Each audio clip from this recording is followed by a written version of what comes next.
नमस्कार, आप सभी का रमेश सुरेल यूट्यूब चैनल पर बहुत हार्दिक स्वागत है। बीएसटीसी बीएड विवाद के फैसले को लेकर, प्राथमिक शिक्षक भर्ती में बीएड शामिल को लेकर एनसीटी द्वारा प्रकाशित 28 जून 2018 अधिसूचना रद्द मामले को लेकर सुप्रीम कोर्ट से फैसला कब आएगा, इस बात को लेकर इस वीडियो में विस्तार से चर्चा करूंगा। मेरे पास पश्चिम बंगाल, बिहार, मध्य प्रदेश, हिमाचल से काफ़ी डीएलएड कैंडिडेट के मेरे पास कॉल और मैसेज आ रहे हैं व्हाट्सएप, टेलीग्राम, फेसबुक पर कि फैसला सुप्रीम कोर्ट से कब आएगा। काफ़ी चिंतित हैं क्योंकि वहां पर भर्ती प्रक्रियाएं कंप्लीट हो रही हैं। इस बात को लेकर इस वीडियो में विस्तार से चर्चा करूंगा। इसी के साथ रीट 2021 L1 के मामले को लेकर जो कल सूचना आयोग में सुनवाई हुई, उसको लेकर भी शॉर्ट में चर्चा करूंगा। उस सुनवाई के दौरान कुछ तथ्य ऐसे सामने आए जहां पर बोर्ड की खामी नजर आ रही है, कुछ न कुछ खेला हुआ है। उसी के साथ में उस सुनवाई के दौरान आरपीएससी के घटनाक्रम का भी जिक्र हुआ जिसमें कोर्ट ने टिप्पणी की थी, वो किस मामले को लेकर। आप वीडियो पूरा जरूर देखें। अब जो मैं रीट 2021 के मामले की सुनवाई को लेकर चर्चा करना चाहूँगा, जो सूचना आयोग में सुनवाई हुई। सबसे पहले इस बात पर चर्चा करते हैं, उसके बाद बीएसटीसी बीएड विवाद पर। रीट 2021 के मामले की एक्सपर्ट कमेटी की रिपोर्ट लेना आरटीआई के माध्यम से राजस्थान में मैंने ये एक ऐतिहासिक फैसला करवाया। आज से पहले कभी भी आरटीआई के माध्यम से किसी को भी रीट, चाहे आरपीएससी हो या अधीनस्थ बोर्ड हो या रीट हो, एक्सपर्ट कमेटी की रिपोर्ट कभी नहीं मिले। 2019 में सबसे पहले मैंने 6 से 10 महीने लड़ाई लड़कर मैंने सबसे पहले रीट 2018 की एक्सपर्ट कमेटी की रिपोर्ट मैंने आरटीआई के माध्यम से ली। उसके बाद पुनः मैंने रीट 2021 में 12 महीने से ज़्यादा लड़ाई लड़कर कानूनी प्रक्रियाओं से मैंने रीट 2021 L1 की एक्सपर्ट कमेटी की रिपोर्ट आरटीआई के माध्यम से दी, जिस एक पेज के 2 रुपये लगते हैं, वो मुझे फ्री ऑफ कॉस्ट माध्यमिक शिक्षा बोर्ड ने उपलब्ध करवाई। लेकिन जब कल 19 अप्रैल को इस घटनाक्रम की सुनवाई हो रही थी, रिपोर्ट दे दी, एक तथ्य और सामने आया। माध्यमिक शिक्षा बोर्ड ने प्राइमरी आंसर की जो जारी की रीट 2021 L1 की, उसकी कमेटी तो गठित करी बट उसकी रिपोर्ट तैयार नहीं की। मैंने ये सवाल जरूर बोर्ड के अधिकारी से कोर्ट ऑफ पूछा, क्योंकि वहाँ पर जवाब नहीं होता है, जैसी सूचना होती है वो लेना होता है। रिपोर्ट तैयार नहीं की तो नहीं की। मैंने कहा कि विदाउट रिटन रिकमेंडेशन, लिखित रिपोर्ट के बगैर आपने प्राइमरी आंसर की में कुछ क्वेश्चन डिलीट या बोनस किए, वो कैसे कर दिए? ऑप्शन आपने वो कैसे कर दिया? आप कर ही नहीं सकते। लेकिन खैर, उन्होंने कहा कि हमने रिपोर्ट तैयार नहीं की है। और यहाँ भी सवाल होता है कि कोई कमेटी गठित कर ऑर्डर जारी करके नहीं करते हैं, व्यक्तिगत रूप से बुलाते हैं, मतलब पर्सनली किसी को फ़ोन या ईमेल के माध्यम से वो भेज कर बुलाते हैं एक्सपर्ट को।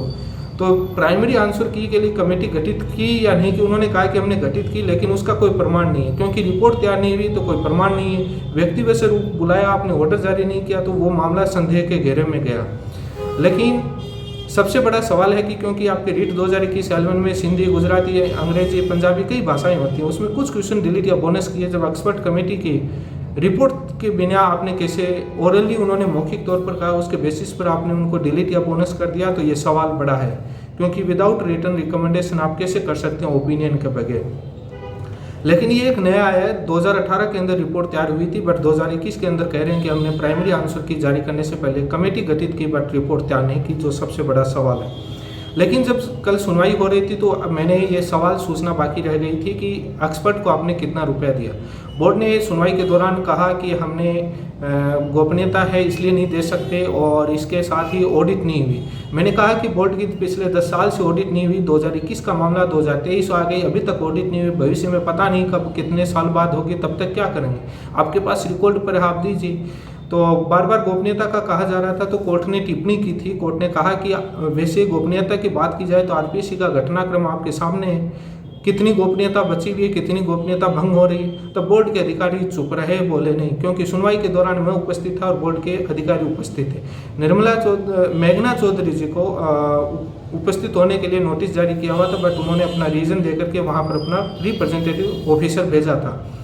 लेकिन रीट 2000 जो कोर्ट ने कहा कि जहाँ पर गोपनीयता भंग होनी नहीं चाहिए वहाँ तो गोपनीयता भंग हो रही है, और जहाँ ऐसी तमाम सामान्य जानकारी है, कोर्ट ने ये भी कहा कि ये सारी चीज़ें आपको वेबसाइट पर अपलोड कर देनी चाहिए। मैंने कहा कि सर 10,000 से ज़्यादा आपत्तियाँ लगी हैं, 30 लाख से ज़्यादा पैसे आए हैं, 2700 रुपये मैंने जो पेमेंट किसी एक कैंडिडेट ने, नो ऑब्जेक्शन लगाए, 2700। मैंने कहा एक कैंडिडेट ने 2700 रुपये, ये बेरोजगारी का हाल, क्या हमारा ये जानने का अधिकार नहीं कि हमारा पैसा मिसयूज तो नहीं हुआ?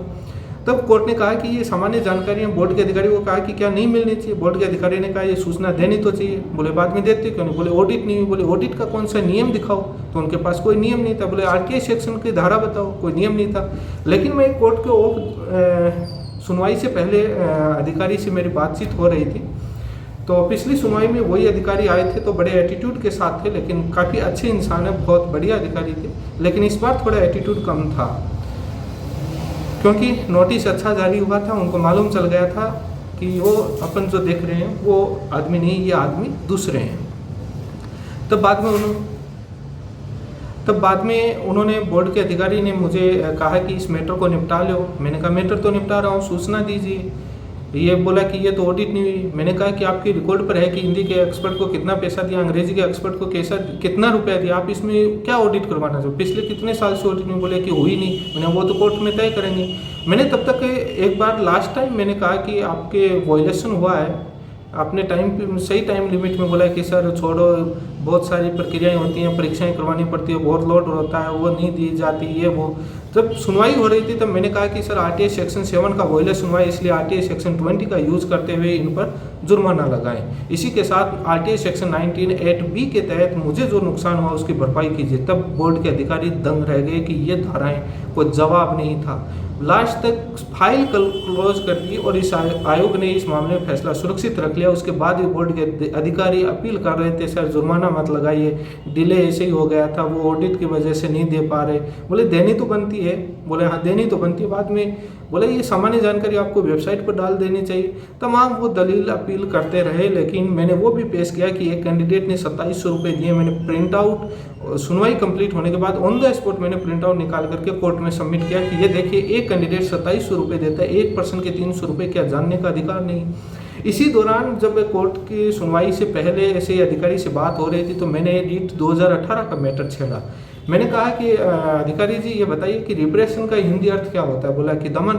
मैंने कहा कि आपकी जो सचिव है मेघना चौधरी जी, एक बार उनसे पूछिएगा कि रीट 2018 में रिप्रेशन का अर्थ दबाव क्यों माना था। बड़े छाती ठोक करके और कोर्ट के अंदर पूरे प्रदेश के कितने छात्रों के साथ अन्याय किया, जिसमें कुछ संगठन के लोग भी शामिल थे।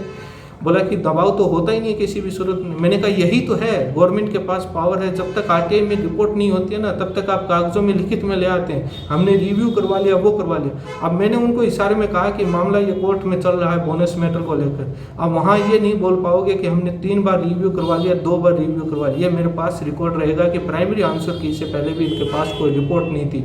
अब जो रिपोर्ट है वो भी मेरे पास एविडेंस है कि आपकी रिपोर्ट में क्या लिखा है, उसके साथ छेड़छाड़ नहीं कर सकते। जो बोनस का मैटर है वो जोधपुर में पेंडिंग है, वेट कीजिएगा, उसकी सुनवाई होगी तब आपको बता दिया जाएगा। और डबल बेंच में जो मामला पेंडिंग है उसको लेकर के मैंने बताया, क्योंकि वो किसी और कैंडिडेट के द्वारा लगाया हुआ था, तो वो पेंडिंग है, उस पर स्टे लिया हुआ है एक्सपर्ट कमेटी के ओपिनियन को लेकर, और जो भी अपडेट होगी आपको दूंगा। लेकिन कोर्ट में बहुत शानदार कोर्ट ने टिप्पणी की थी बोर्ड के अधिकारी से, कोई जवाब नहीं था, कोई भी कानून की धारा ही नहीं थी कि क्यों नहीं दे सकते। मैंने कहा कि 12 महीने से ज़्यादा परेशान कर दिया। Similar issue decided in the 2019 again similar issue, same तथ्य फैक्ट आधार आर्गुमेंट करके मुझे दोबारा परेशान किया जा रहा है, जो न्याय के संगत नहीं है। लेकिन बहुत शानदार बहस हुई, 10 से 15 मिनट तक बहस चली, और बहुत शानदार बहस के बाद आयोग ने फैसला सुरक्षित किया। आपको मालूम होगा कि 21 सितंबर को भी ये रिपोर्ट दे नहीं रहे थे, फैसला सुरक्षित किया। जब उनको जुर्माना लगाने का जब नोटिस जारी हुआ, सचिव को तलब किया, तब वो हैरान रह गए। जब सुनवाई से पहले मेघना चौधरी जी सचिव हैं, मैं वहीं पर बैठा था, तो अधिकारी से संपर्क में थे कि क्या हो रहा है, अपीलार्थी क्या सामने से आया भी है क्या। बोले कि आए हैं। बोले कि कितनी संतुष्ट हैं। बोले ये चीज़ें। मैंने कहा कि जुर्माना आप पर क्यों लगा। बोले कि जुर्माने की, अधिकारी ने मुझे पहले सुनवाई से पहले कहा कि आप जुर्माने की बात मत कहो। मैंने कहा कि आप पर थोड़ी लग रहा है, सचिव पर लगेगा। बोला कि रिप्रेजेंटेटिव मैं हूँ तो मेरे को ही दिक्कत आएगी। मैंने कहा वो चीज़ें मैंने उसमें क्योंकि मुझे पीछे की सुनवाई का इश्यू ध्यान था, कितना एटीट्यूड था। वो एटीट्यूड आज डाउन हुआ है, तो वो भी मुझे मालूम है कि मेरा आरटीआई का मैंने कहा कि आप उन्होंने भी कहा और मैंने भी कहा कि कोई अपनी पर्सनल लड़ाई नहीं है, ये कानूनी लड़ाई है। लेकिन अधिकारी बहुत अच्छे, शानदार, नाइस पर्सन थे, बहुत अच्छे आदमी थे और बहुत कोऑपरेटिव थे। लेकिन कानूनी लड़ाई है, कानूनी लड़ाई उसी तरीके से लड़ी जाती है। लेकिन एक्सपर्ट कमेटी की रिपोर्ट को डिटेल से देख रहा हूँ मैं, वो जो भी रिपोर्ट आएगी उसको मैं आपके समक्ष पूरी रिपोर्ट भी दिखाऊंगा कि इस प्रकार से कौन से पर्सन में कैसा माना है। लेकिन मामला बहुत गंभीर है। अभी ये माध्यमिक शिक्षा बोर्ड से शुरू किया है, इसके बाद अधीनस्थ बोर्ड से भी 2 अपीलें मेरी पेंडिंग है। वहाँ से जब सुनवाई की लिस्टेड आएगी अधीनस्थ बोर्ड से भी लेंगे, उसके बाद आरपीएससी से भी लेंगे। आरपीएससी में तमाम लोग गए थे एक्सपर्ट कमेटी की रिपोर्ट को लेकर, और माध्यमिक शिक्षा बोर्ड में भी एक्सपर्ट कमेटी की रिपोर्ट को लेकर तमाम फाइलें लगी थी, लेकिन किसी को नहीं मिली। ये ऐतिहासिक फैसला है जो मैंने माध्यमिक शिक्षा बोर्ड से 2 रेट की एक्सपर्ट कमेटी की रिपोर्ट मैंने हासिल की है। आज तक राजस्थान में इतिहास में मैंने ये आर्ग्यूमेंट मैंने स्वयं ने फाइल तैयार करके और मैंने पैरवी करके ये मैंने तमाम कानून धाराओं के बेस पर मैंने ये हासिल किया। उसके बाद एक पीआईए लगेगी जिसमें सभी बोर्ड और सभी परीक्षा कराने वाली एजेंसी को पार्टी बनाकर वेबसाइट पर पब्लिश करवाई जाएगी। उसके बाद री ऑब्जेक्शन मांगे जाए ताकि कोर्ट के जो याचिकाओं का जो झंझट है वो खत्म हो, ताकि पब्लिक डोमेन में पारदर्शिता आए। ये बहुत गंभीर सवाल है, लेकिन ये स्टेप बाय स्टेप होते हैं। आरटीआई के मैटर बहुत डिले होते हैं, कानूनी प्रक्रियाएं बहुत लंबी चलती हैं। लेकिन कुछ दिन पहले बीएसटीसी बीएड विवाद के मामले को लेकर सुप्रीम कोर्ट से फैसला कब आएगा मैंने लगभग 15 अप्रैल तक बताया था, लेकिन फैसला नहीं आया। वो एक मैंने कंडीशन उस समय बताई थी कि जब सुप्रीम कोर्ट से रजिस्ट्रार से फाइलें जजों के पास जा चुकी थी फैसला लिखने के लिए, लेकिन फैसला लिखा या नहीं लिखा ये आज भी किसी को मालूम नहीं है। ये मात्र सुप्रीम कोर्ट के जजों को मालूम है। आज भी मैं कह रहा हूँ किसी को मालूम नहीं होता है, क्योंकि गोपनीय चीज़ें होती हैं और जज अपने आप में इंडिपेंडेंट और स्वतंत्र होते हैं, वो कभी भी फैसला लिखें।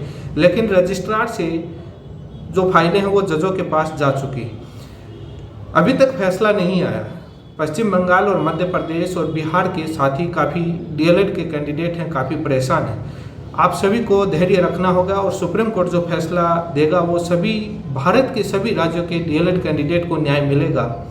लेकिन अप्रैल के लास्ट तक आप वेट कीजिएगा, क्योंकि मई के लगभग 20 मई के बाद समर वेकेशन सुप्रीम कोर्ट से स्टार्ट हो जाएगा, तो छुट्टियाँ रहेंगी।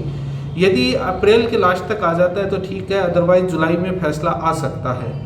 अभी किसी को मालूम नहीं है कि फैसला लिखा गया या नहीं लिखा गया, किसी को मालूम नहीं है। मई में भी फैसला दे सकते हैं। आप काफ़ी लोग कहेंगे कि आप तो तारीख पर तारीख दे रहे हैं। आप काफ़ी मैसेज किया, इसलिए मैंने तारीख तब बताना शुरू किया जब सुप्रीम कोर्ट के रजिस्ट्रार से फाइलें जजों की चैम्बर में जा चुकी, उसके बाद से बताना शुरू किया। अब वो किसी को नहीं पता होता है कि वो फैसला कब लिखेंगे, कब सुनाएंगे, पहले दिन लिस्टेड करते हैं। लेकिन धैर्य रखें, फैसला जल्द ही आएगा। और अप्रैल के लास्ट तक के जहाँ तक है पॉसिबिलिटी, यदि फैसला लिख लिया है या वो सुना सकते हैं, अदरवाइज जुलाई भी जा सकता है। और मई के अंदर फ्रेश मैटर बहुत ज़्यादा लगेंगे, क्योंकि आगे समर वेकेशन आएगा, तो हो सकता है कि मई में फैसला आने के चांसेस कम ही है, यदि अप्रैल में नहीं। लेकिन अपन लोग दबाव भी नहीं डाल सकते। सुप्रीम कोर्ट अपने आप में इंडिपेंडेंट होती है, जज अपने आप में इंडिपेंडेंट होते हैं।